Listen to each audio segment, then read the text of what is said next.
Hello मेरे प्यारे बच्चों। आज हम आपको बतलाने वाले हैं एक पोएम जो लाइन बाय लाइन एक्सप्लेनेशन हम करेंगे आज। सबसे पहले आज हम पढ़ेंगे स्वीटेस्ट लव, जो कि राइटर हैं जॉन डॉन। तो हम थोड़ा सा राइटर के बारे में जानकारी इकट्ठा किए हुए हैं। शायद आप लोग नहीं पढ़े होंगे कि ये राइटर जो हैं जॉन डॉन कि इनके प्रेमिका का नाम क्या था। तो थोड़ा सा हम उसके बारे में चर्चा करते हैं। उसके बाद हम आप लोगों को ये जो सामने जो स्क्रीन पे दिख रहा है ये पोएम, ये लाइन बाय लाइन हम लोग पढ़ेंगे। ठीक। तो जानकारी ये चीज़ है कि ड्यूरिंग द नेक्स्ट 4 ईयर्स, अगले 4 वर्षों के दौरान में, डॉन फेल इन लव, जो जॉन डॉन था, जो राइटर जो है इस पोएम का स्वीटेस्ट लव आई डोंट गो का, जॉन डॉन प्यार में पड़ गए थे विथ एगरटॉन्स नीस। एक एगरटॉन नीस नाम की महिला थी, उनकी भतीजी थी जिनका नाम था एन्ने मोर। मतलब कि जॉन डॉन का जो प्रेमिका था, लवर, बिलवड, लवर नहीं बिलवड बोलते हैं, बिलवड बोलते हैं महिला प्रेमी को, और लवर बोलते हैं पुरुष प्रेमी को। तो एन्ने मोर नाम था जॉन डॉन के प्रेमिका का, और they were secretly married just before Christmas in 1601। उन्होंने एगर्टन और एनी के पिता जॉर्ज मोर, जो टावर के लेफ्टिनेंट थे, दोनों की इच्छा के विरुद्ध 1601 में क्रिसमस से ठीक पहले गुप्त रूप से शादी कर ली थी। And Anne a father George More who was lieutenant of the Tower, और जो एन ए मोर के जो पिता थे वो लेफ्टिनेंट थे टावर के। और आपको हम बता दें कि जॉन डॉन का जन्म जो हुआ था 22 जनवरी 1572 में हुआ था, लंदन, यूनाइटेड किंगडम में। और बाकी इनका जो मृत्यु हुआ था, देहांत हुआ था, ये हुआ था आपका 31 मार्च 1631 को। वो लंदन में ही देहांत हुआ था इनका। इनके लगभग 7-8 बच्चे थे। हालांकि जो प्रेमी प्रेमिका जो भाग के शादी करते हैं उनके बच्चे अधिक ही होते हैं। और एन जॉन डॉन के पत्नी का नाम एन्ने मोर था, जो कि 1601 से लेकर 1617 तक जीवित थे। तो ये था जॉन डॉन के प्रेमिका के बारे में। अब कविता के माध्यम से क्या कहना चाहते हैं जॉन डॉन, वो चीज़ हम लोग पढ़ेंगे। सबसे पहले हम लोग देखेंगे, यहाँ पे स्क्रीन में लिखा हुआ आ रहा, आप लोग देख सकते हैं। जिनको भी चाहिए PDF line by line explanation का फ्री ऑफ कॉस्ट में आप लोगों को मिल जाएगा। बस आप लोग व्हाट्सएप में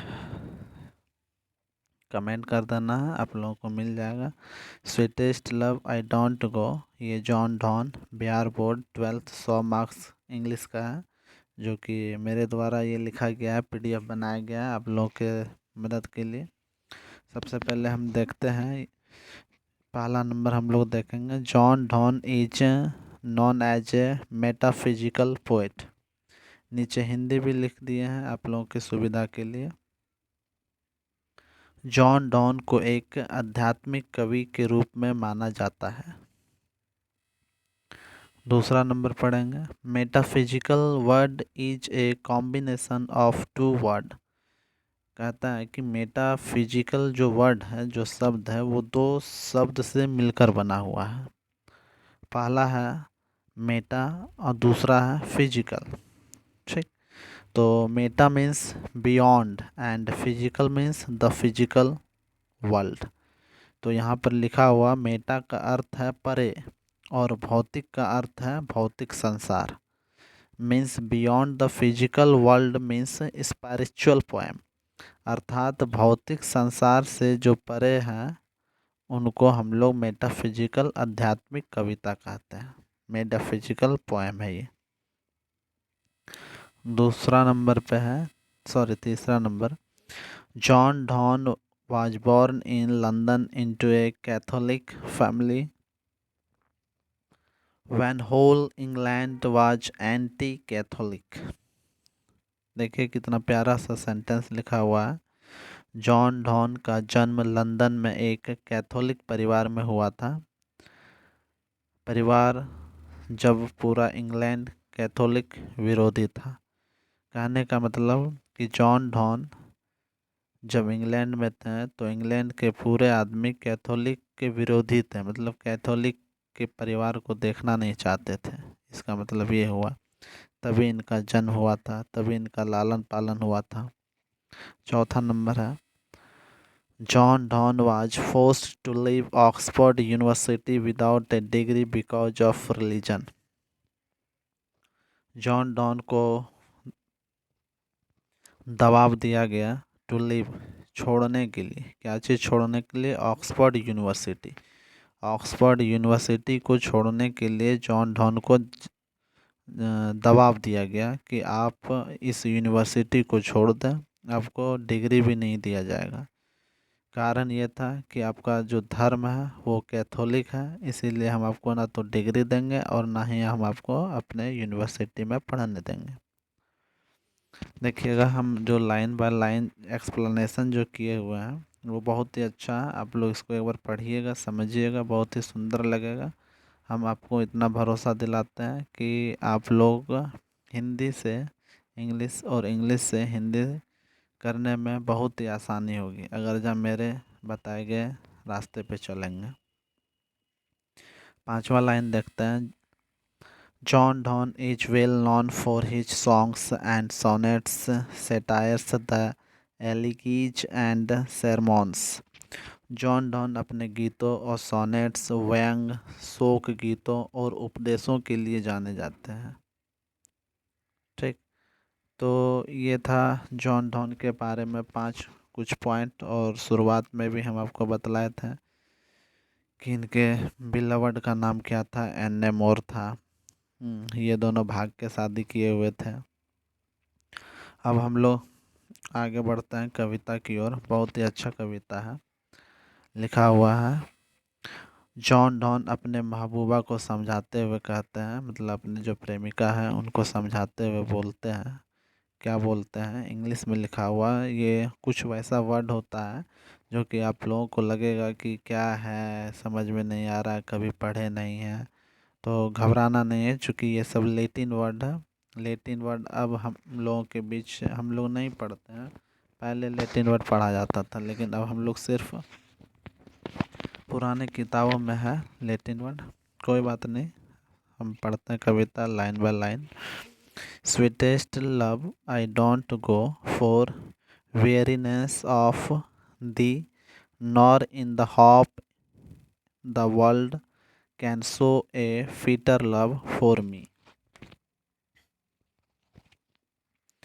जॉन डॉन अपने प्रेमिका एन्ने मोर को कहते हैं कि स्वीटेस्ट लव एन्ने मोर के लिए प्रयोग किया गया है, प्रियतम।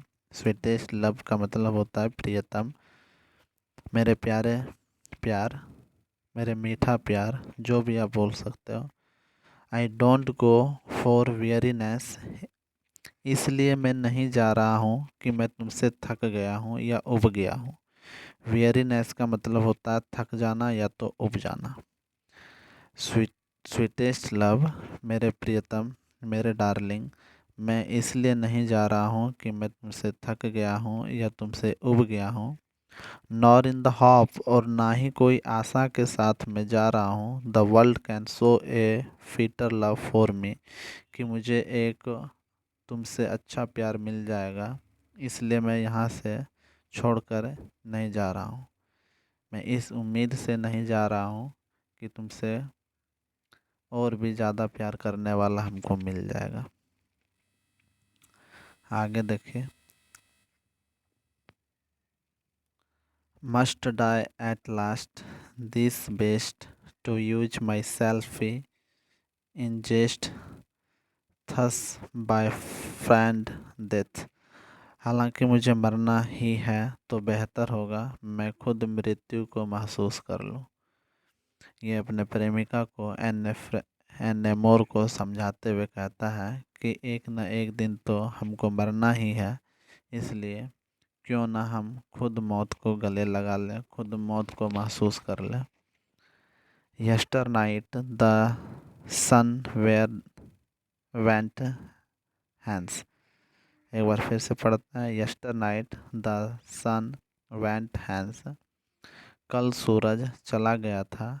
And yet is here today. John Donne का कहना है कि जिस तरह सूरज कल रात में चले गया था और फिर अगले दिन जिस तरह सूरज उग आया था, उसी तरह हम भी जा रहे हैं एक सूरज की तरह। रात में जिस तरह सूरज चले जाता है, उसी तरह हम भी जा रहे हैं और अगले सुबह हम भी वापस आ जाएंगे एक सूरज की तरह। जॉन डॉन अपना तुलना एक सूरज से करते हैं कि जिस तरह सूरज चले जाते हैं शाम को और फिर सुबह लौट आते हैं, उसी तरह हम भी चले जाएंगे और हम भी लौट आएंगे। ठीक है। He hath no desire nor sense nor half so short a way। जबकि उसके पास कोई इच्छा या उम्मीद नहीं था और ना ही कोई संक्षिप्त मार्ग। जॉन डॉन अपने प्रेमिका को बताते हैं कि सूरज के पास ना तो कोई चाहत था ना तो कोई इच्छा थी, वो फिर भी वो वापस आते हैं, रोज जाते हैं रोज आते हैं। और फिर भी तुम तो मेरी प्रेमिका हो, तो हम तुमको कैसे छोड़ सकते हैं, इसीलिए हम जा रहे हैं तो आएंगे ज़रूर, इसीलिए तुम चिंता मत करो, हमको खुशी खुशी विदा करो। Then fear not me. इसलिए मुझको लेकर मत रहो। But believe that I shall make speedier journey since I take. John Donne का कहना है कि इसलिए मुझको लेकर मत रहो, बल्कि उम्मीद करो कि मुझ में उससे ज़्यादा गति एवं उम्मीद होगा। More wings and spurs than he. कहता है कि मुझ में गति, सूरज से कहता है कि ये मत सोचो, सूरज जिस तरह सूरज के पास जितना गति होता है, ऊर्जा होता है, उससे भी तेज गति मेरे पास है, इसलिए तुम चिंता मत करो। O how feeble is man's power. मनुष्य कितना दुर्बल हो जाता है। O how feeble is man's power का मतलब होता है मनुष्य कितना दुर्बल हो जाता है, मनुष्य कितना दुर्बल है। That if good fortune fall. ना ही वह खुशी के पल में can not add another hour. जब किसी भी मनुष्य को खुशी होता है या खुशी मिलता है, तो वो कितना चाहे लाख कोशिश करे, लेकिन वो चाहे कि हम 1 घंटा इस खुशी को और जोड़ दें कि और खुशी को हम थोड़ा सा जी लें 1 घंटा, वैसा नहीं हो सकता है। ना तो वो अपने खुशी के लिए 1 घंटे को जोड़ सकता है। Nor a lost hour recall.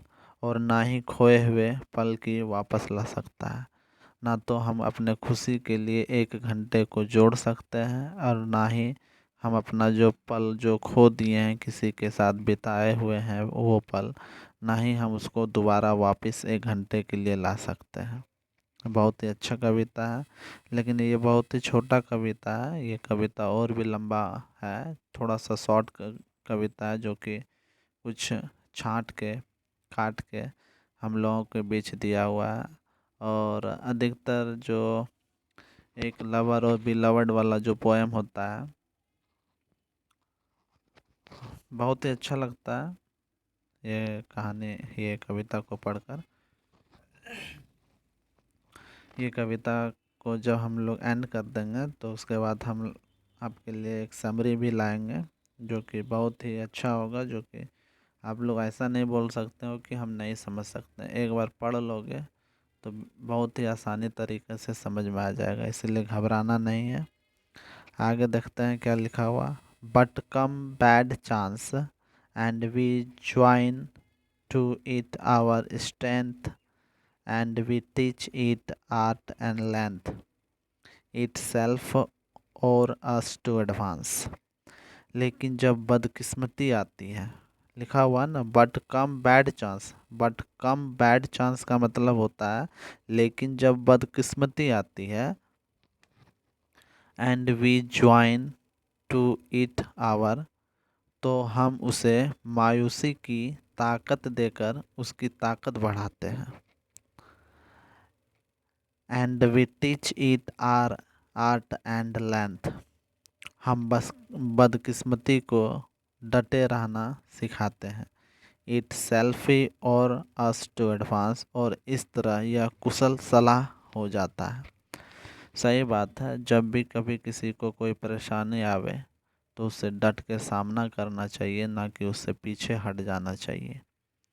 अपने प्रेमिका को जॉन डॉन समझाते हैं कि एन एम और तुम शांत रहो, हम फिर वापस आएंगे। अधिकतर आप लोग जानते भी होंगे कि नौटंकी जो करता है हस्बैंड वाइफ में, सबसे ज़्यादा नौटंकी एक जो भाग्य के शादी करता है वही इतना नौटंकी करता है। मतलब कि लव मैरिज वाला, अरेंज मैरिज वाला उतना नौटंकी नहीं करता है, इसीलिए जॉन डॉन का जो प्रेमिका है वो इतना नौटंकी कर रही है।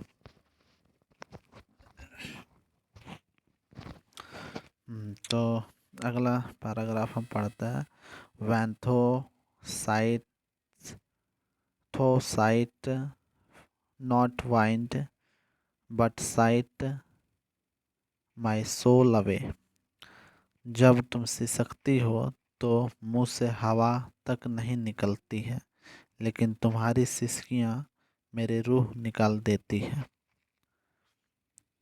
When thou wept unkindly, kind my life's blood doth decay, जब तुम रोती हो करुण राग में, मेरी जिंदगी का खून ठंडा होने लगता है, मतलब जमने लगता है। इसीलिए मेरे जाते जाते तुम रो मत, मत रो, नहीं तो मेरा खून जमने लगता है। इट कैन नॉट बी, ऐसा नहीं हो सकता, डैट थो लव लव्स मी, जैसे तुम कहती हो कि तुम मुझसे प्यार करती हो, एज थो से first if is in थाइन my life थो वेस्ट, तुम मेरी ज़िंदगी यदि तुम्हारी मोहब्बत में मेरी ज़िंदगी का बेहतरीन हिस्सा होगा, यदि तुम सच्चे प्यार करती है हमसे, यदि तुम्हारा प्यार मेरे दिल में जगह बनाया है, that thou art the best of me, तो तुम मेरी ज़िंदगी का बेहतरीन हिस्सा हो। Let not the divine heart forethink me any ill, तुम अपने दिल को इजाज़त ना दो कि वह मेरे आने वाले कल के बारे में कुछ भी बुरा सोचे। ठीक। Destiny may take the part and may the fears fulfil, कहीं ऐसा ना हो कि किस्मत तुम्हारे साथ हो जाए और तुम्हारा ख्याल सच हो जाए, कि तुम्हें जो डर है, तुम्हें जो डर जो सता रहा है कि हम मर जाएंगे, इसीलिए हम ये नहीं चाहते हैं कि तुम्हारा किस्मत साथ दे दे।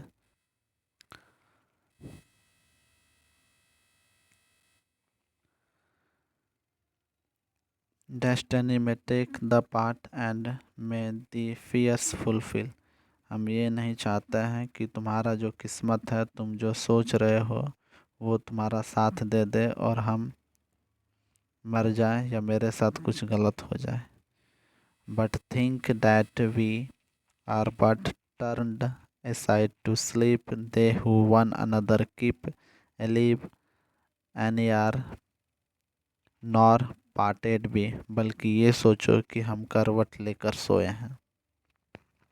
तुम ये मत सोचो कि हम कहीं पर जा रहे हैं, तुम ये सोचो कि हम तुम्हारे बगल में बेड में बिस्तर पर तुम्हारे बगल में हम सोए हुए हैं। सच्चे प्रेमी कभी भी एक दूसरे से कभी जुड़ नहीं सकते, जुड़ा नहीं होते हैं, कभी जुड़ा नहीं होते हैं। कभी जुदा नहीं होते हैं। यहाँ पे थोड़ा मिस्टेक से टाइपिंग हो गया है। तो जितना भी इंग्लिश का पोएम था यहाँ पे लाइन बाय लाइन, हम आपको इंग्लिश का लाइन बाय लाइन हर एक पैराग्राफ के नीचे उसका हिंदी लिख दिए हैं। अगर जहाँ किन्हीं को पीडीएफ चाहिए होगा तो आप लोग कमेंट में अपना नंबर ड्रॉप कर दीजिएगा, हम आपको इसका पीडीएफ दे देंगे। नहीं तो एक बार हम आपको दिखा दें, अगर जहाँ आप लोग नोट कर सकते हैं इस वीडियो में तो कर सकते हैं वीडियो को पॉज करके।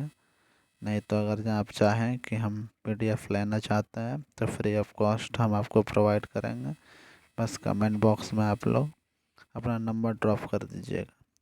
इसके बाद हम आपको इसी कविता का सुंदर सा बेहतरीन ढंग से आपको समरी का हिंदी बतलाएंगे, और इतना बेहतरीन तरीक़ा से हम बतलाएंगे ताकि आप ये मत सोच पाओगे कि नहीं हम इसको पढ़ नहीं पाएंगे या कहीं एग्ज़ाम में लिख नहीं पाएंगे। ठीक, तो आज यहीं तक। आप लोगों को बहुत बहुत धन्यवाद मेरे वीडियो को देखने के लिए। Thank you.